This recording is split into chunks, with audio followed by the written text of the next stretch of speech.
Breaking, urgent lockdown imposed after WHO tried to sabotage Trump on first trip to Asia.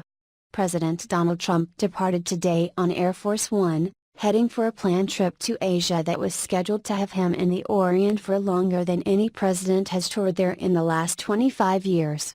Seemingly knowing what his plans entailed, an all too familiar sight showed up to take advantage of a presumed lack of security, with the POTUS and his family not at the West Wing, but preparing for their eventual return. That was an overassumption, as the People's House and the President's residence went on lockdown for necessary protection against the clear and present threat discovered feet from the front door. Trump left the country just hours before domestic terrorists' threat is to come to fruition, which may or may not have been coincidental.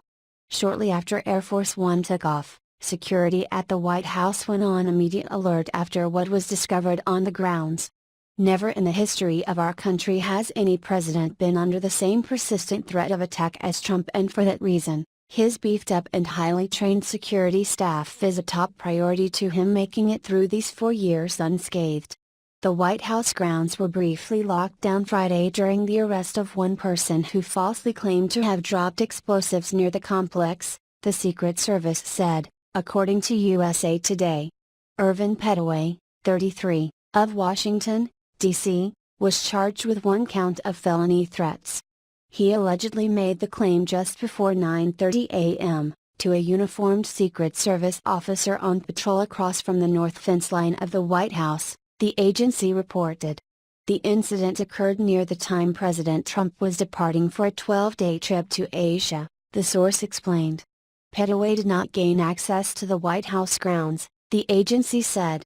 The incident prompted officers to clear all pedestrian and vehicular traffic from the area while dog teams and other units swept the scene. Despite the intruder's claim, no explosives were found, and once this fact was determined, the lockdown was lifted at approximately 10:23 a.m. local time. This comes after a slight reprieve from attempted attacks like this, namely a series of fence jumpers who kept the Secret Service working around the clock 4 weeks after Trump took office. This is in addition to a trend of suspicious packages left behind on the White House grounds. All of these incidents are too frequent to be ignored, and shows that there's not only a number of psychopaths willing to take down our president, but seems to suggest that there are a lot of people testing the limits and capabilities of access, at an alarming rate. There have been more fence jumpers in 10 months of Trump's administration than in 8 years of Barack Obama's. Also alarming is the number of suspicious packages found, all which have a chilling thing in common that can't be ignored.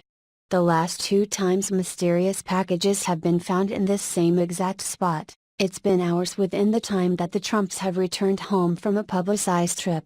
One of those times this type of alarming incident occurred was when the President and First Lady had just come back from a controversial trip to the G20 summit.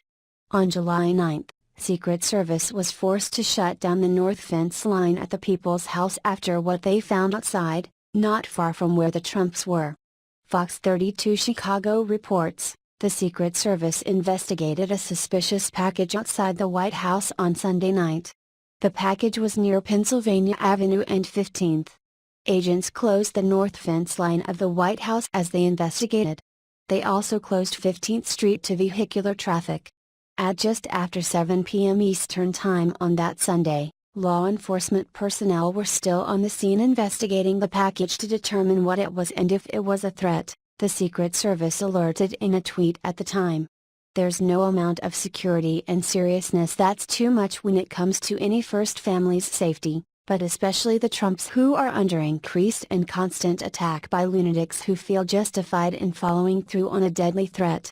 It also came to light within the last 48 hours, that the Secret Service is out of cash and unable to adequately staff President Trump and his family.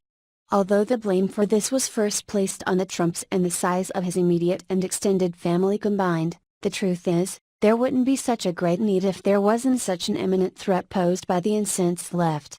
That threat is clear, present, and very real, and there are many, unfortunately, out there who are so disillusioned by the Democrat Party that they are willing and hoping to go out as a martyr for the cause. There have never been so many security breaches at the White House as there have been while the Trumps have lived there. This is not because of him, It's due to the instability that Democrats instill in their liberal followers who are more than willing to do their dirty work.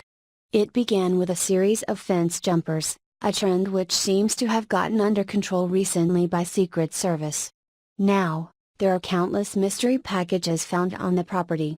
One can't help but wonder if all of these failed attempts are test runs for a bigger event that homegrown terrorists or others are preparing for to see what they could successfully get away with.